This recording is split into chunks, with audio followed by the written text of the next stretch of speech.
Je suis allée du nord au sud, je suis allée vraiment au nord. Sur le bord de la mer. J'ai censé parce qu'elle ressemblait.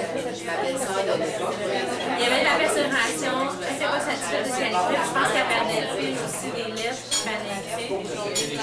Fait que tout ça mis ensemble, à un moment donné, je sais pas. Bonsoir tout le monde.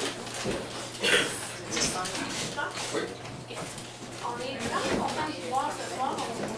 On avait musé 30 personnes et on est tous de temps. On est vraiment contents. On a dû refuser les gens parce que c'était complet. Vous voyez qu'on aurait pas pu rentrer plus de monde. C'est fun pour nous de voir qu'il y a beaucoup qui ont de l'intérêt au niveau de notre profession, au niveau de l'identité professionnelle.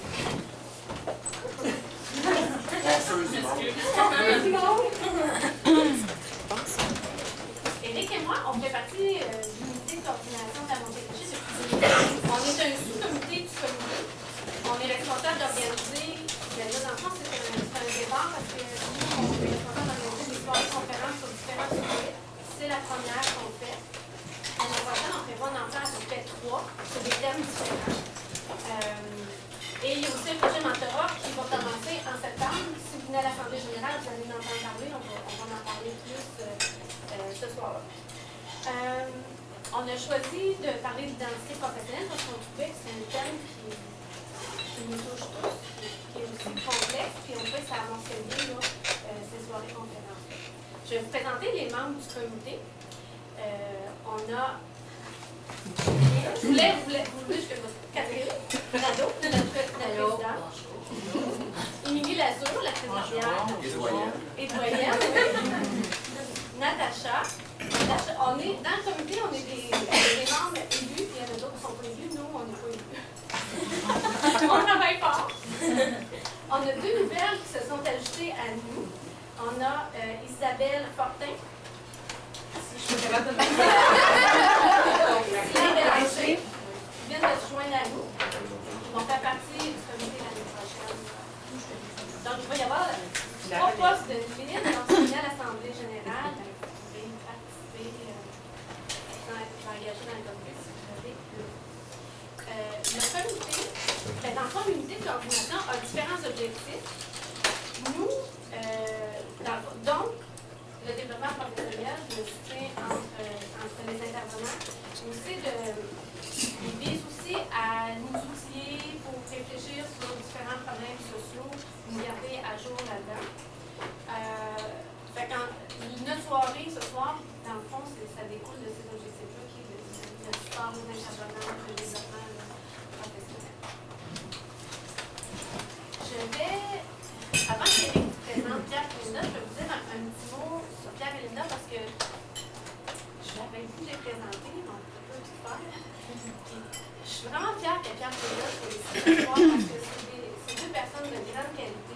C'est des intervenants qui nous amènent à nous dépasser et à lire les problèmes d'une façon beaucoup plus constructive. Ça allège notre travail.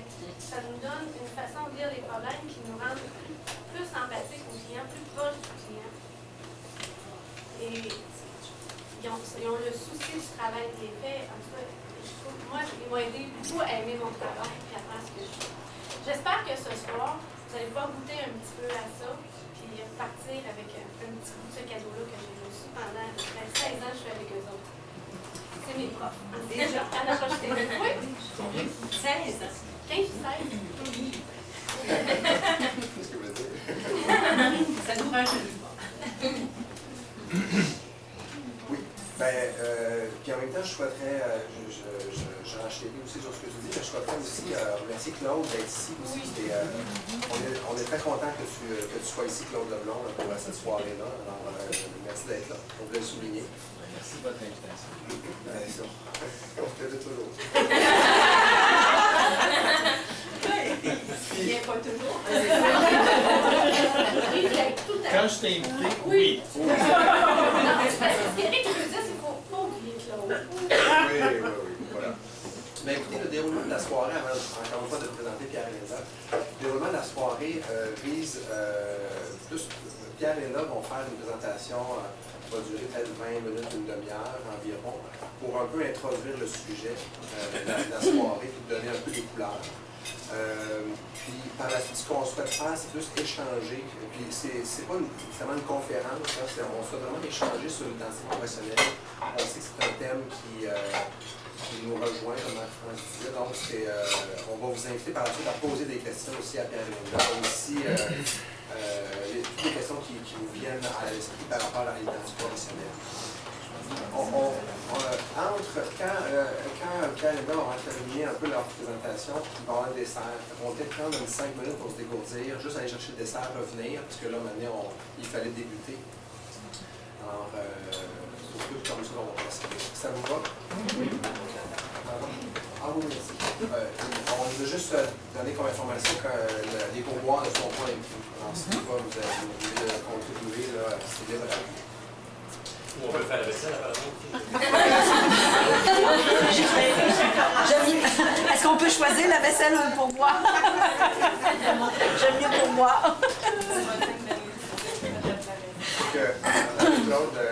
Claude, on a dit que le pourboire c'était à la discrétion. Pierre a dit qu'on peut faire la vaisselle. Alors, je vous présente premièrement Linda Roy. Donc, Linda est travailleuse sociale et thérapeute conjugaux et familiaux. Elle a pratiqué dans divers contextes en pédopsychiatrie. Elle a été aussi superviseure en centre d'accueil pour personnes présentant une déficience intellectuelle. Elle est formatrice aussi en approche systémique et en intervention de réseau dans différentes institutions au Québec. Depuis 2002, Linda œuvre au Centre intégré, le Centre intégré de cancérologie de la Montérégie.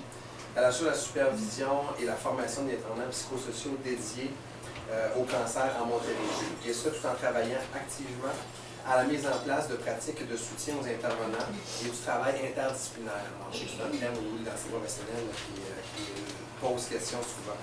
Elle est aussi co-formatrice à l'approche systémique au groupe d'études des systèmes humains, le GESH. Et puis, bien sûr, Linda a intérêt certain pour l'intervention de groupes et de réseaux. Pierre Asselin, travailleur social et thérapeute conjugaux et féminin aussi.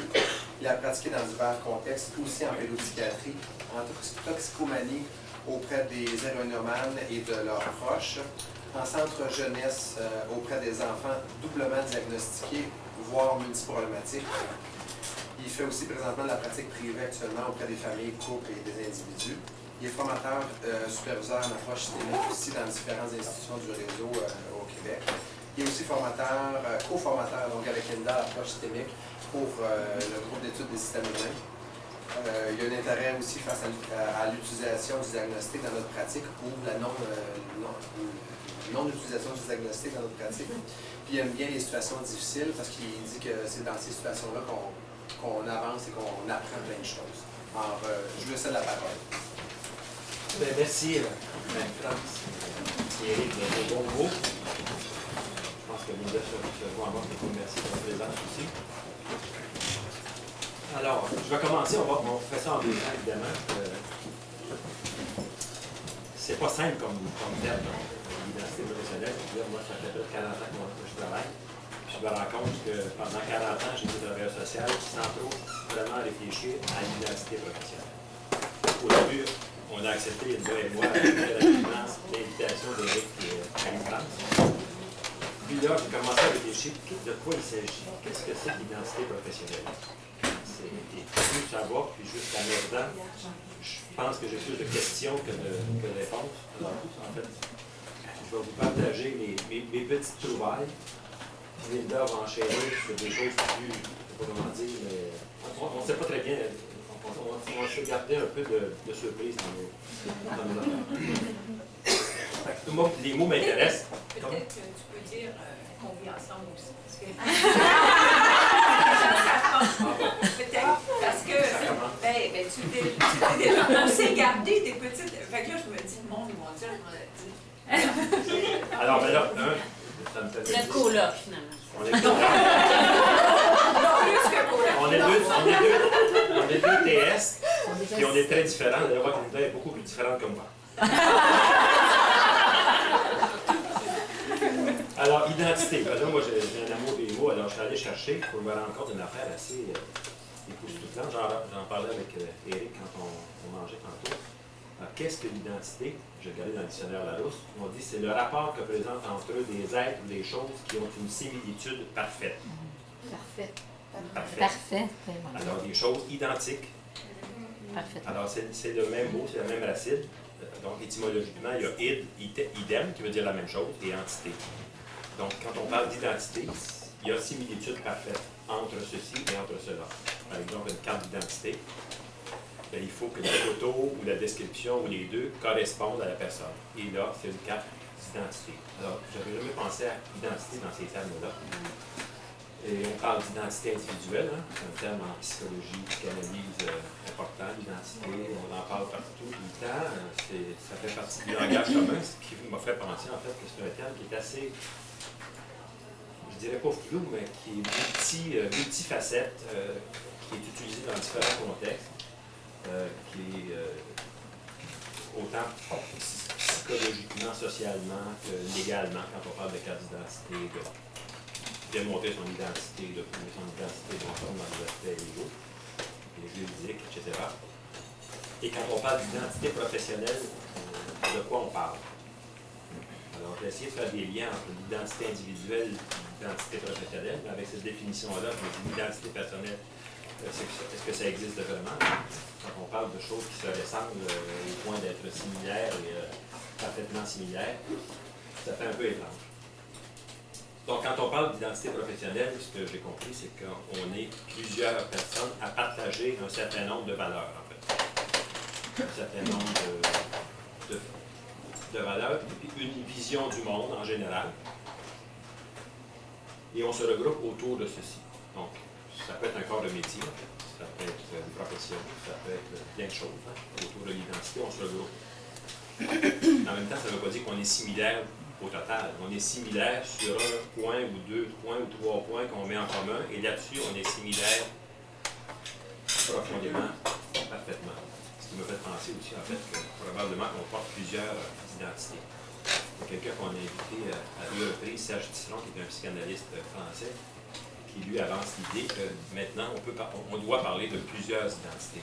Que la personne intégrée, comme on parlait au 19e siècle, au début du 20e siècle, la personne intégrée, bien identifiée, c'est un peu passé de mode parce qu'on a de multiples identités, selon les contextes où on est. Et je pense que les travailleurs sociaux, on est aussi on a aussi de multiples identités, dont celle des travailleurs sociaux. Et donc, on est un peu engagé à partager certaines choses et à promouvoir certaines idées, à promouvoir une vision du monde, comme je vous le disais. Daniel Stern aussi. Qu'est-ce qu'il dit, Daniel?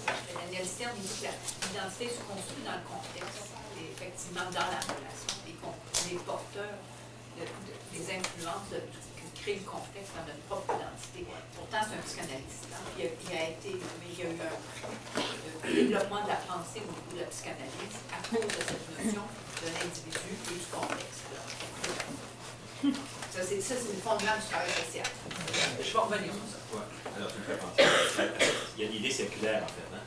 On dit que c'est une définition de soi qui nous convient. On se définit comme travailleur social, mais là, on ne prie pas comme ça, on n'est pas des purs esprits sans lien avec le contexte dans lequel on est, mais qui doit être validé par les autres. Les TS, en fait, on forme un groupe, on s'entend sur qui on est, mais encore faut-il qu'on soit reconnu dans ce qu'on est, parce que sinon, je ne sais pas comment c'est possible. En fait, on est dans un processus circulaire qui est en mouvance aussi, où on est en définition mutuelle, dans un contexte où, là, si on regarde de près, on est plusieurs à s'intéresser à peu près à la même chose.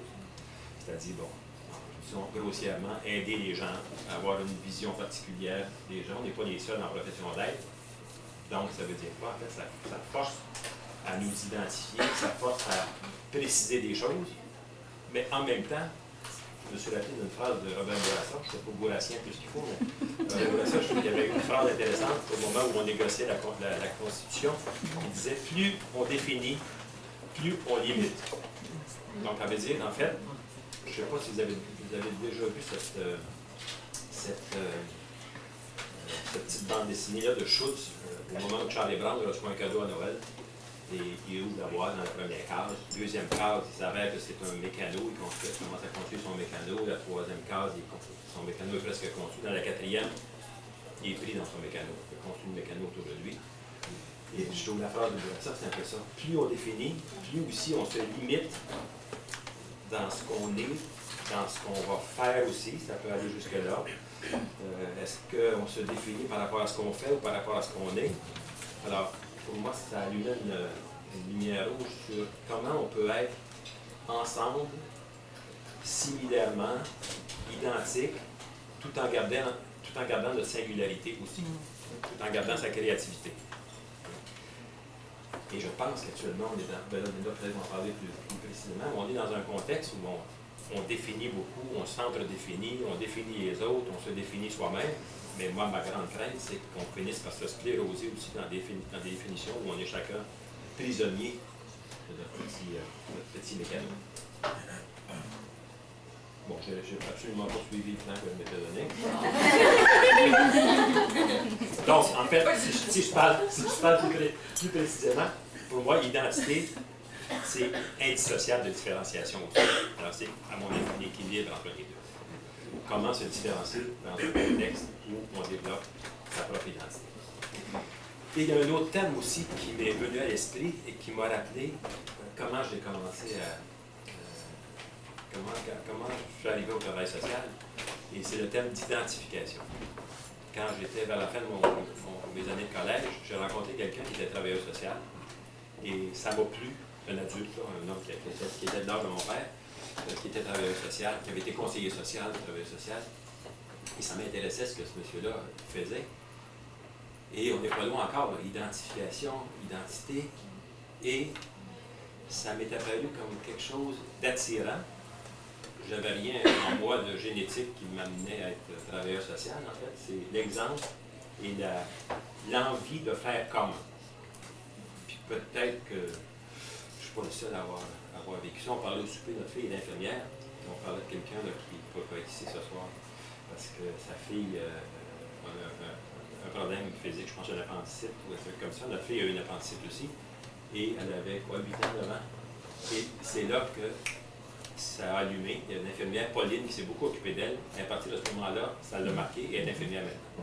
Alors, moi, je pense que ça joue beaucoup aussi dans nos choix, dans nos développements, cette idée d'identification. Comment on prend des parties de personnes qui nous intéressent, mais pas toutes, parce que ce monsieur-là, il y a des choses qui ne m'attiraient pas spécialement de lui, mais cet aspect-là, travail social, ça m'a attiré, ça m'a guidé quand j'ai fait mes choix à l'université. Il y a pas mal d'années de ça. Bon, grosso modo, je pense que j'ai placé le fond de la définition. La Linda va vous parler plus émotivement.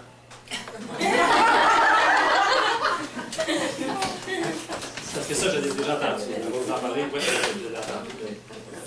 Je la laisse continuer. C'est curieux parce que j'aurais pensé que tu aurais parlé de toute la notion d'étiquetage en lien avec le travail social, mais on aura peut-être l'occasion dans la discussion d'en parler, parce que c'est à couleur énorme. On ne sait pas parler de ce qu'on allait dire. Hein? Alors j'aurais pensé ça. Parce que depuis Linda a parlé d'auto-étiquetage. Oui. Et je ne sais pas si vous avez le goût. C'est bon. Alors on aura l'occasion de revenir, parce que le texte, vous avez lu le texte, si vous l'avez lu, alors le texte résume bien notre pensée. Alors voilà. Donc, moi, Pierre dit que je vais faire une intervention plus affective. Je vais vous dire, je vais contrôler mon intervention affective parce que je vais vous lire quelque chose et je vais vous mettre en contexte de ce que je vais vous lire. Je suis allée au printemps présenter dans un colloque qui est un colloque dont le titre c'était J'ai fait un rêve. Et la question qui était posée, c'était la question le travail social dans le contexte actuel, le contexte politique et social actuel. Y a-t-il une vie pour le travail social? Et on m'a demandé d'aller présenter. Et j'ai choisi mon titre en disant, si c'était à refaire, je rechoisirais le travail social. Et je pense ça sérieusement. Alors, effectivement, je peux avoir un moment d'émotion. Je pense ça sérieusement. Pour moi, c'est actuellement, à mon avis, le métier de pointe. C'est le métier de la complexité. Et c'est le métier de pointe, je pense. Je supervise des gens qui métier à domicile. Je travaille en non-co. Je supervise toute la question de l'étiquetage que Pierre soulève je travaille très, très bien avec les gens qui travaillent en santé mentale actuellement. Vous savez, la santé mentale, c'est important, tout le maintien dans la communauté, le maintien des relations dans la vie sociale. Je trouve que c'est des choses fondamentales. Et je trouve que je ne veux pas en faire une bataille de profession, mais je trouve que ce sont les travailleurs sociaux qui sont les mieux préparés à comprendre cette complexité-là, qui est la complexité d'à la fois avoir accès à des technologies performantes, avoir accès à la médication et en même temps travailler sur comment on vit ensemble à travers ces difficultés-là, à travers les limites de la vie. Alors voilà, il faut dire que où je travaille en mon cours m'amène à réfléchir à toute cette question de la limite. Ça vous va? Donc, ce que j'ai décidé de faire, c'est de vous lire une partie de la conférence, une partie qui est, comme dit Pierre, les fondements. Je suis d'accord avec Pierre, je vais vous exposer les fondements qui m'ont amené à mon métier. Alors, puis je vais le lire, après ça, vous voyez, je vais parler librement. Alors, j'ai choisi le travail social avec une grande naïveté, à mon avis. Quelques personnes de mon entourage, tout comme Pierre, exerçaient ce métier. Et d'ailleurs, c'est... ça ne demande rien à personne. Et m'ont d'ailleurs permis de savoir que cela existait. Parce que chez moi, je vais vous dire, j'ai choisi entre le travail social et coiffeur. J'ai fait devenir coiffeuse. Chez moi, la règle, c'était qu'on se débrouille dans la vie. Et c'est tout. Et il n'y avait aucun jugement sur choisir. Je serais allée, c'est important qu'on se débrouille, là, je serais allée comme coiffeuse, mes parents auraient été contents, caissière, peu importe. Mais il y avait des gens autour de moi qui avaient le métier de travail social. Ça aurait été confident. De toute façon, d'ailleurs, je suis à penser ça. Tu as tout à fait raison, Pierre. Mais à un niveau plus personnel, vous savez, j'ai été chez Guide et je désirais aider les enfants pauvres. C'était ça ma motivation. Voici donc comment se formulait ce que Robert Duverger appellerait, je pense, le mythe fondateur de mon choix. J'étais depuis toute jeune sensible à la possibilité d'être jugée et même disqualifiée, non seulement à cause des caractéristiques personnelles, mais aussi en lien avec ce que je nommais alors le d'où je viens. C'est-à-dire, rapidement, je viens d'un mélange. Ma mère est irlandaise, mon père est québécois, et je pense que toute la question de l'immigration était très, très présente dans ma vie. Et toute la question, j'allais chez les sœurs, ils pensaient que ma mère était protestante et anglophone et protestante. Hein? Anglophone et protestante, elle était anglophone, et alors que j'allais dans un collège catholique, déjà, je sentais ces points d'évaluation sociale. Ça vous va, ça? Alors, j'étais donc déjà sensible aussi à la douleur de la mise de côté et du danger d'exclusion dès qu'une personne était porteuse d'une caractéristique dite hors norme. J'avais intuitivement une lecture des conditions du contexte qui favorisait ou non l'épanouissement de la personne. Les valeurs de justice et d'inclusion ont été, je le crois, le moteur de mon choix. Je pourrais bien sûr aller plus en profondeur sur la façon dont se sont construites ces sensibilités. Ce thème en soi, celui du sens de notre choix de métier, pourrait faire l'objet d'un atelier, à mon avis. Tiens, ça pourrait être un atelier. Je vous renvoie aux écrits de Vincent de Gaulle-Jacques et à ses travaux en sociologie clinique sur les récits de vie et le roman familial pour aller un peu plus loin à ce niveau-là. J'arrive donc en travail social à l'Université de Montréal, puis je découvre que mon tiraillement se rejoue au niveau de l'organisation de l'enseignement et de la pensée de cette discipline. Alors, on a de l'âge, discipline construite à l'intersection de nombreuses disciplines, à l'anthropologie sociale, criminologie, psychophilo. À cette époque, on avait à choisir entre l'intervention collective, qui orientait les étudiants à intervenir sur les structures sociales ou l'intervention clinique, vous autres aussi? Intervention individuelle et ou familiale. Donc, c'est pas juste les deux. Là, j'étais vraiment, je vous dis, déchirée devant ce choix, sans mots. Je me sentais tiraillée entre deux camps. C'est vraiment, ça jouait qui, par ailleurs, qui ne se gênaient pas pour se disqualifier mutuellement. L'intervention clinique. Là, il faut se rappeler le contexte actuel. On était en 70, un contexte assez semblable à ce qui se passe maintenant. Il y a des gars. Et l'intervention clinique a longtemps été considérée comme dépassée, inutile, désespérante, bourgeoise, alors que l'intervention collective était perçue comme un modèle qui pourrait combler tous les membres, comme si ceux qui pensaient le collectif étaient au-dessus des enjeux et non pas eux-mêmes constructeurs de ces enjeux-là.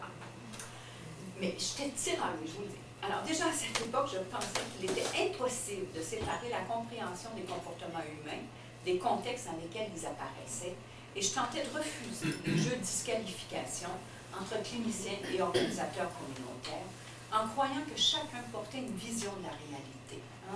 On vous a dit que je travaille beaucoup avec la question de l'interdisciplinarité, je continue à avoir cette vision-là.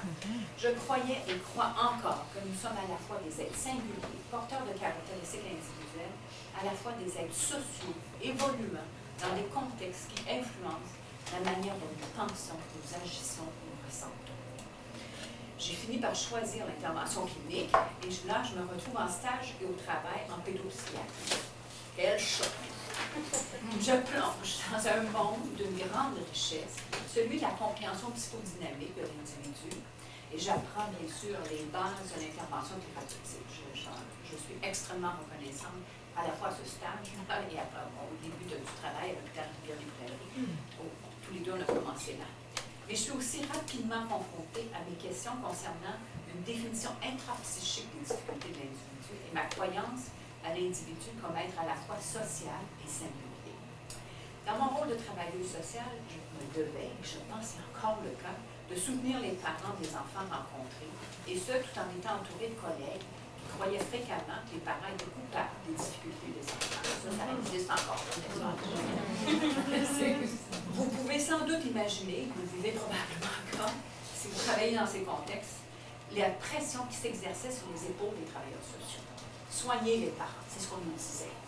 Je me refusais d'entrer dans ce monde de la recherche du coupable et pris parti de me différencier, comme Pierre a dit, mes collègues, et de tenter de m'approcher des parents.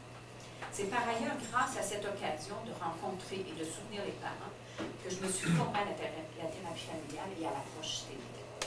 Ainsi s'est ouvert la capacité d'envisager de travailler de vie aux confins de ces tensions inévitables et de penser en termes de métier de la relation qui permet d'élaborer une clinique de la co-construction, de la participation, de la collaboration basée sur les capacités des gens et la solidarité pour construire sa vie.